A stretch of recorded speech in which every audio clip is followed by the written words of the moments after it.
ನೋಡಿ, ಒಂದ್ ಕಡೆ ಸಚಿವ ಸ್ಥಾನ ಮಿಸ್ ಆಗ್ಬಿಟ್ಟಿದೆ. ದಿಲ್ಲಿಗೆ ಅತೃಪ್ತರ ದಂಡು ಹೋಗ್ತಾ ಇರುವಂತದ್ದು. ಹೈಕಮಾಂಡ್ ಭೇಟಿಗೆ ಕಾದು ಕುಳಿತಿದ್ದಾರೆ ನಾಯಕರು. ಶಾಸಕ ಅಪ್ಪಾಜಿ ನಾಡಗೌಡ ಕೂಡ ದೆಹಲಿ ಪ್ರಯಾಣ. ಈಗಾಗಲೇ ದಿಲ್ಲಿಯಲ್ಲೇ ಎಚ್.ಸಿ. ಮಹದೇವಪ್ಪ ಠಿಕಾಣಿ ಹೂಡಿದ್ರು.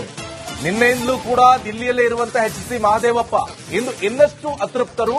ದೆಹಲಿ ಭೇಟಿ ಸಾಧ್ಯತೆ ಇದೆ. ಸಂಸತ್ತಿನ ಅಧಿವೇಶನ ಮುಗಿಸಲಿರುವಂತಹ ವರಿಷ್ಠರು ಇಂದು ಫ್ರೀಯಾಗಿರ್ತಾರೆ ಎನ್ನುವಂತ ಆಲೋಚನೆ ದೆಹಲಿಯ ನಾಯಕರು. ಹೀಗಾಗಿ ಒಬ್ಬೊಬ್ಬರಾಗಿ ದಿಲ್ಲಿಗೆ ತೆರಳುತ್ತಾ ಇದ್ದಾರೆ ಶಾಸಕರು. ನೋಡಿ, ಸದ್ಯ ಈಗ ಸಾಕಷ್ಟು ಜನ ನಿರೀಕ್ಷೆ, ಅದರಲ್ಲೂ ಕೂಡ ಸಿದ್ದರಾಮಯ್ಯನವರ ಅತ್ಯಾಪ್ತ ಬಣದಲ್ಲಿರುವಂತವರು ಎಚ್.ಸಿ. ಮಹದೇವಪ್ಪ, ಈ ಹಿಂದೆ ಸಚಿವರು. ಆದ್ರೆ ಈಗ ಡಿ.ಕೆ. ಶಿವಕುಮಾರ್ ಸಂಪುಟದಲ್ಲಿ ಸಚಿವ ಸ್ಥಾನ ಸಿಗಲಿಲ್ಲ.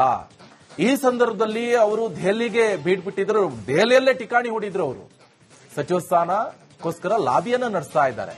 ಅದರ ಜೊತೆಗೆ ಈಗ ಈ ಶಾಸಕ ಆದಂತಹ ಅಪ್ಪಾಜಿ ನಾಡಗೌಡ ಕೂಡ ದೆಹಲಿಗೆ ಪ್ರಯಾಣವನ್ನ ಬೆಳೆಸಿದ್ದಾರೆ. ಒಂದ್ ಕಡೆ ಹೈಕಮಾಂಡ್ ಭೇಟಿಗೆ ಕಾದು ಕುಳಿತುಕೊಂಡಿದ್ರು.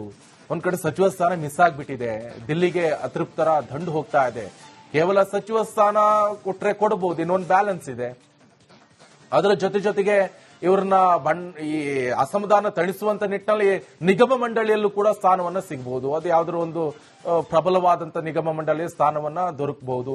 ಇಲ್ಲ ಅಂತ ಹೇಳಿದ್ರೆ ಕೆಲವರನ್ನು ಕೂಡ ಹಾಲಿ ಸಚಿವರನ್ನ ಕೈ ಬಿಟ್ಟು ಮತ್ತೆ ಹೊಸಬರನ್ನ ಆಯ್ಕೆ ಮಾಡುವಂತ ಸಾಧ್ಯತೆ ಇದೆ ಅಂತ ಕಾಂಗ್ರೆಸ್ ಮೂಲಗಳಿಂದ ಮಾಹಿತಿ ಲಭ್ಯವಾಗ್ತಾ ಇದೆ.